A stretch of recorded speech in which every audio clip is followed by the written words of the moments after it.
Awakened Living is a 21st century movement for people who consider themselves spiritual but not religious, who have a deep hunger for connected community and a divine impulse for personal and global transformation. Our mission is to encourage and inspire the awakening of human consciousness.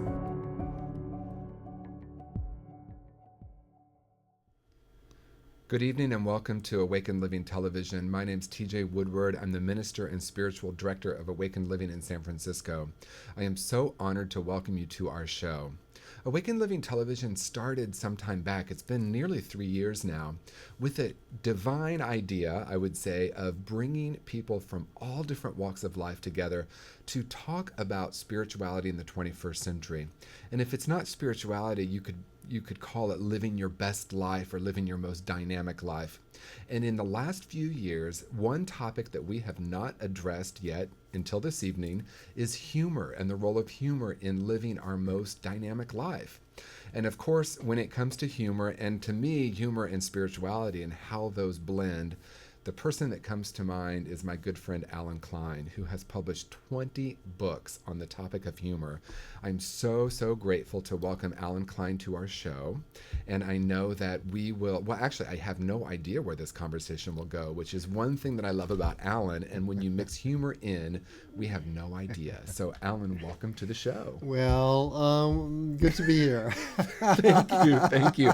Now, I know that you have a title, and let me see if I can get it right. Okay. Jollytologist. Very good. Yes, it's if you remember, like proctologist, but it's more jolly than a little more jolly than that. A little more jolly. Well, I was afraid because I did use that as the way to remember, but I was afraid I was going to introduce you as a proctologist. And we wouldn't want that. No, we don't want that. And since I coined that term, I don't know, way back late '80s.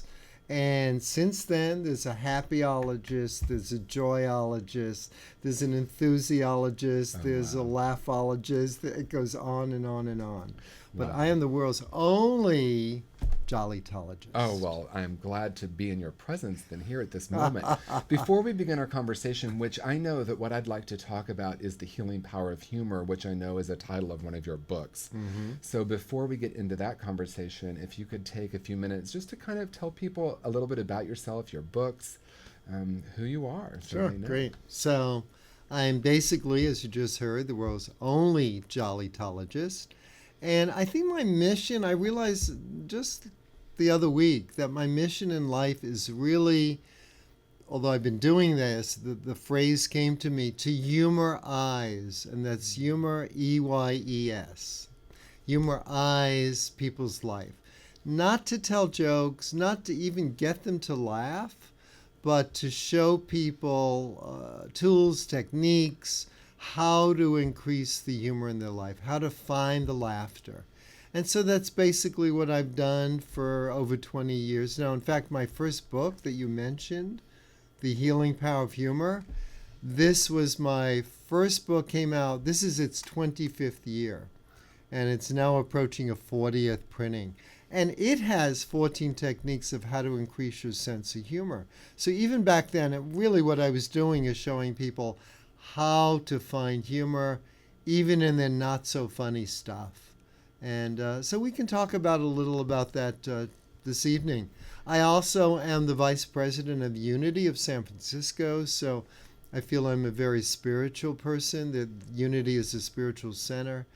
And I've written a number of books, both on humor, particularly 2 on loss, humor and loss, because we don't associate it with humor and loss, but it's really, laughter and tears are very close, so I think it's very important. And then a number of books on motivational, inspirational quotation books, because not only do I believe in the power of humor, but also the power of words to change our life. So in 25 words or less, or more, that's what I do. Well, I am so grateful that you're here, Allen, and I love our friendship and over the years watching you. The first time I met you, I believe the first time I met you was when you spoke at Unity San Francisco. I was the ministerial associate there at the time.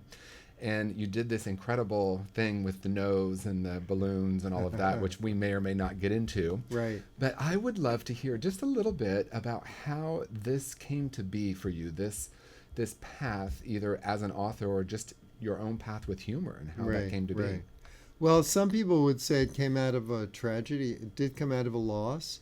My wife had a rare liver disease. She was 31 at the time, and there was no liver transplants. There was no cure for it. And she did pass away 3 years later. We had a 10-year-old daughter, no hospice at the time. Very difficult time in my life. And, I kept asking, why me? This wasn't supposed to happen. Why, And then I started looking at her great sense of humor that she had and realizing that really helped us get through some of that difficulty. Give you one example, TJ. She was in the hospital with a copy of Playgirl magazine with the male nude centerfold.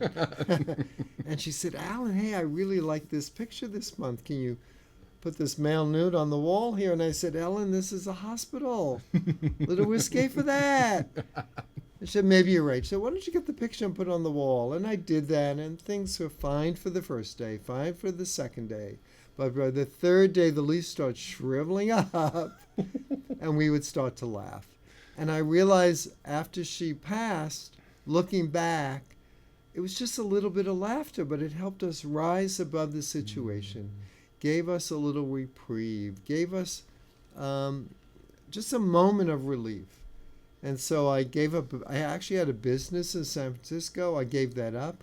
I had no idea what I was going to do, but in my gut, I felt it was a silkscreen business. It's still going. My partner bought me out. I got this gut feeling this was not what I wasn't supposed to be doing silkscreen. I had no idea what I was supposed to do. And then I got a brochure from the Life Death Transition Institute. And one part was about working with people who were dying.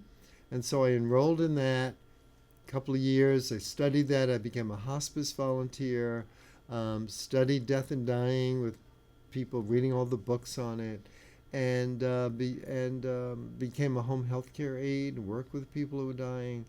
And I saw again how people, even though they were going through major kind of loss, how there was humor.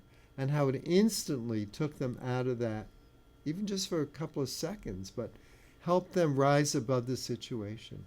And so I went back to school. I got a master's degree in human development, HUMAN development, and my thesis was The Healing Power of Humor that turned into my first book. Wow, that is amazing.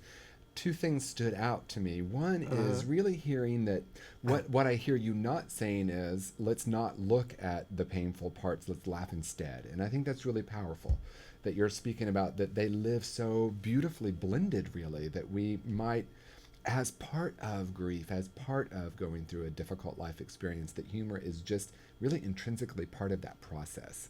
Well, yeah, I think we're the only creatures that really have a sense of humor. Supposedly apes laugh, but that's when you tickle them,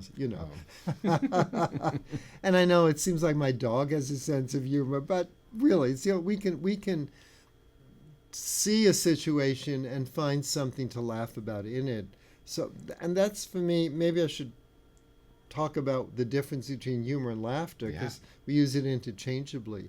And I belong to another organization, International Society of Humor Studies, and they will argue about all this for years, because, and they can't agree on what humor and laughter is. But for me, simply, humor is seeing something funny. So it's like your attitude, the humor eyes that I talked about. How do you see the world? Do you see it as tragic and terrible all the time? Or do you see it lighter and something to lighten up and laugh about? And then laughter is the physical expression of seeing that thing funny. So you see something funny, you start to laugh. And so that, for me, that's the simple way of describing them. But we do use it interchangeably. Even I do that. Yeah. Well, the other thing that really stood out to me, obviously, is your work with hospice. And I know that you have now gone on and you do workshops for people in hospice to bring, and I'd love to hear really you, but what I understand is that you are bringing the idea of how humor can be part of the healing process and the grieving process. Right. And tears and laughter are very close. You know, they come from down here, so they're very close. But I do a lot of work with hospice. Two of my other books, The Courage to Laugh, is about humor, hope, and healing in the face of death and dying. So I interviewed and researched about 100 people who were going through sudden loss, lingering loss, things like Alzheimer's, prisoners, you know, all kinds of loss. Also interviewed people who have AIDS, people with cancer, people who have been through hurricanes and have to deal with that kind of sudden loss, their house is lost. And I asked them, did you find any humor in that situation? And 98 out of 100 said yes. And so I wrote their stories in the book, The Courage to Laugh. Wow. And then the other book is Learning to Laugh When You Feel Like Crying. And so it's 5 stages of going from loss to laughter. It's not a funny book. And the reason I wrote that book, TJ, is because when I was going through my loss with my wife and then a cousin that was like a sister to me, I would look at grief books and they would be 300 pages, you know, and they would tell me all the terrible things. I'm going to lose my appetite. I'm not going to sleep at night. I'm going to be angry, you know. And I thought, I'm already hurting. I don't need that. What I need is some encouragement. So Learning to Laugh When You Feel Like Crying has a little quote, uplifting quote, a paragraph or two about my idea on it, maybe a little light something, and that's it. It's very simple and moving, like forgiving, gratitude, things that will help people maybe to get through the loss. Yeah. A couple things stood out too. You talked about the power of words, which of course is really so dear to me, how language really does create our reality. And then the other thing that stood out is you talked about a simple recognition of my worldview. Am I going to view the world as a kind and loving place or hostile and brutal? Right. And I can find evidence to support either one of those Right, beliefs. exactly. So and I people love have a that. choice. Yeah. I don't know if they realize it, but they have a choice. My next book, which will be out next year in the spring, is called You Can't Ruin My Day. And actually the dedication, I dedicated, this is kind of funny, but I dedicated to the policeman who gave me a traffic ticket. Because I was going to the gym. It was Saturday. We're talking about attitude now and how you see the world. Yeah. And I'm speeding along listening to Billy Elliot because I just saw the Broadway show and I love the music. And I forget the speed limit was changing, and now I'm doing 15 miles or more over the speed limit, and he's pulling me over. And I got to the gym, and I'm still singing songs of Billy Elliot, and I'm happy, and I tell people I just got a speeding ticket, and they're going, aren't you upset? Why aren't you upset about this? And out of my mouth came, I'm not going to let that cop or the ticket ruin my day. And I realized we always have a choice. You know, and so in that book has 52 ways of how to make that choice to be more positive than the negative, and words do that too. I mean, I love affirmations. I have so many great affirmation stories that I did this affirmation, things actually happened, which is a kind of prayer, which is spiritual, you know. And but you know, one of the things, talking about spiritual, because I always feel something up above has led me to do this work. And the reason I say that, TJ, is because I almost failed speech in college. I got a D. I was afraid to raise my hand. I didn't want to share anything. And so I didn't participate and got a D. I was afraid to get up in front of a group. And I still am. I still get a little nervous when I have to speak. But I think that's good. I think Barbra Streisand didn't record live for 20 years. So if she, you know, she did recordings in the studio because she could change that. But in front of a group, no, you can't. You've done it. It's there. Wow. So I really feel I've been guided by a higher spiritual source, of who's ever up there, whoever that is, guided me to do this work. And so now I speak, you know, I've spoken to as many as 1,500 people in one audience. And I still get nervous, But my message, I focus on my message because that humor could help us get through anything. That's my message. And focusing on that helps me get over that nervousness. And then when people start laughing and we're having a good time together, it's like I'm just playing with all these people in the audience. Well, you're speaking to something that is so close to my heart too, and that is when I know my purpose, when I find and know my purpose and begin to live that, which I know has taken me many, many years, and I can finally say I'm living on purpose. It's interesting how that changes. And I see you as a person who really is living your passion and your purpose. And I'm wondering if that, as you say, that feels spiritual to you, is really what is propelling that. And then it's like it's okay to be nervous because I have a purpose here. Right. The other thing, yes, I totally agree with that, is that before I speak, anytime, I just meditate a little and I ask the higher power, whoever that is, whatever name, of the day I want to give it, that higher power will guide me through this. And that whatever I'm doing is for the highest good, and so that's what will come out of it. And when I'm doing humor on stage, it doesn't always grow the way the way I think it will. Yeah. But then all of a sudden some magical thing will happen, and I go, thank you, because I know it's I'm just the channel for all of this to come through. Yeah.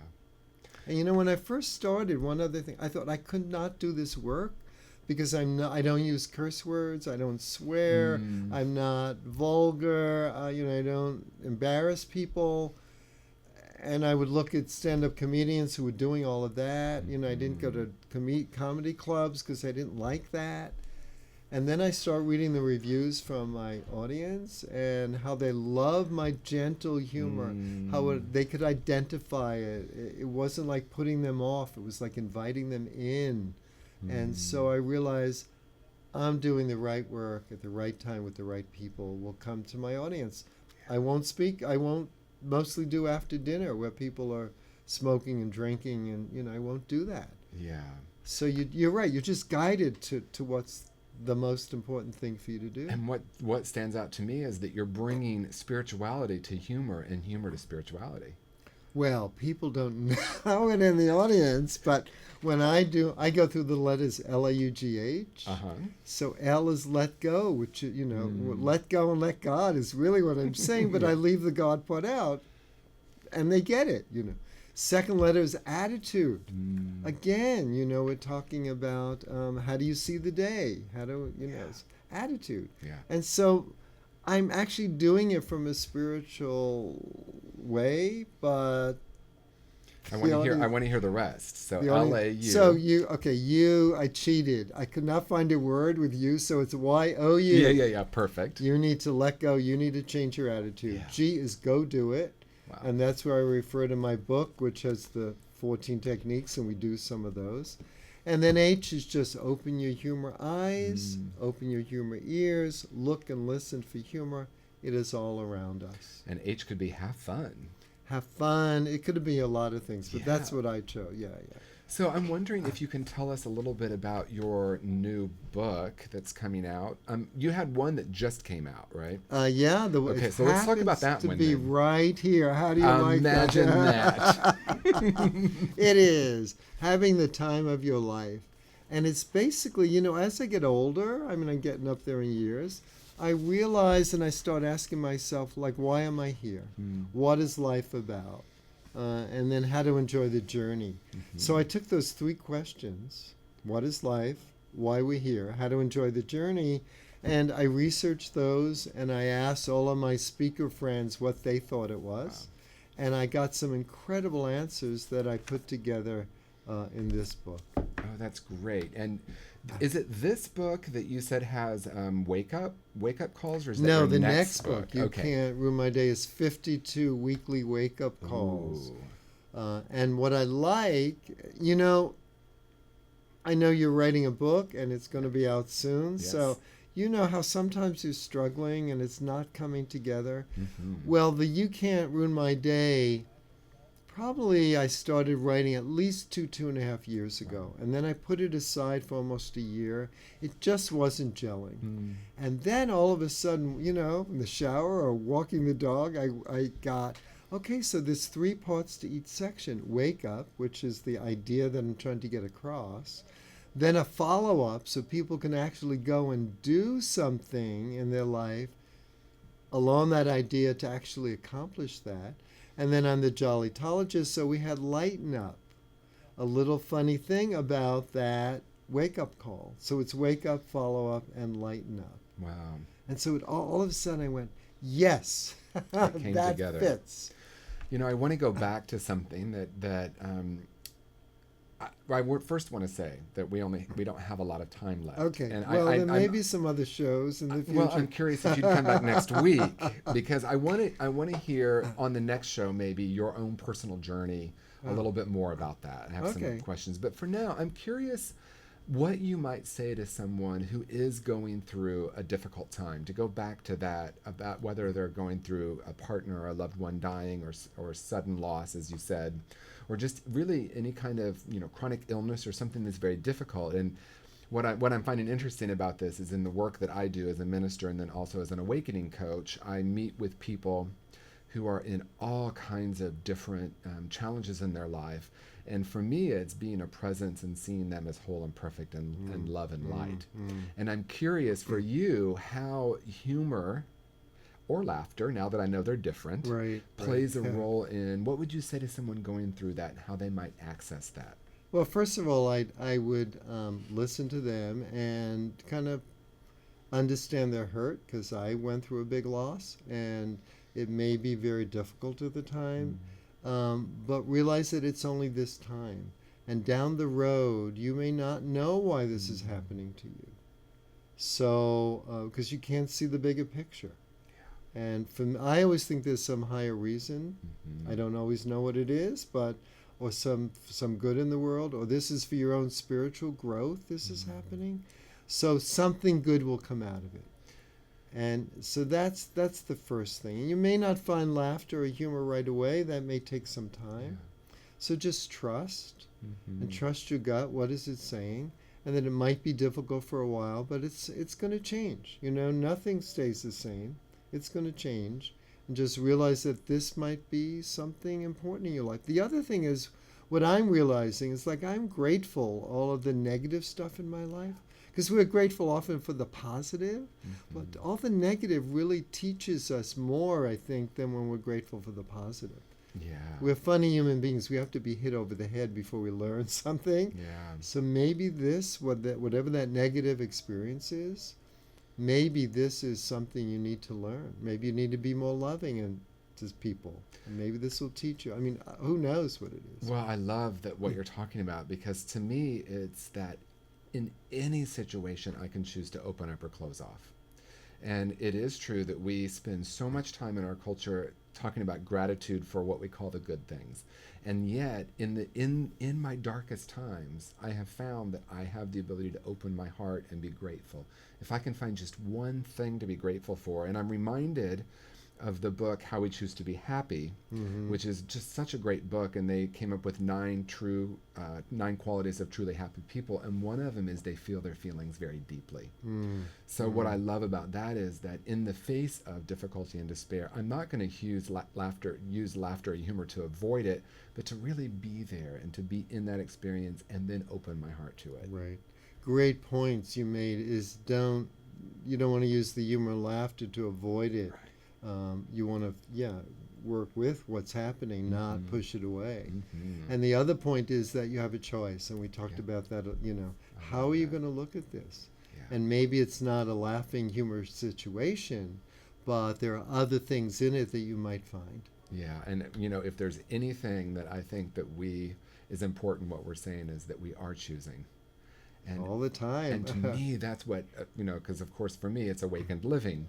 For you, it's these ways to wake up, the 52 ways to wake up. And to me, it's like to wake up to the recognition that I'm choosing every moment. Every moment. Every do I turn left or right? Do I go down this street or that street? I go in the restaurant, do I want this dessert or that dessert?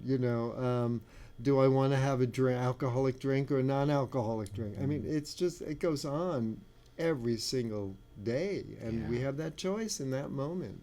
And that's what I talk about in our attitude, in the LAUGH. Exactly. How are you going to look at the humorize? How are you going to humorize your world?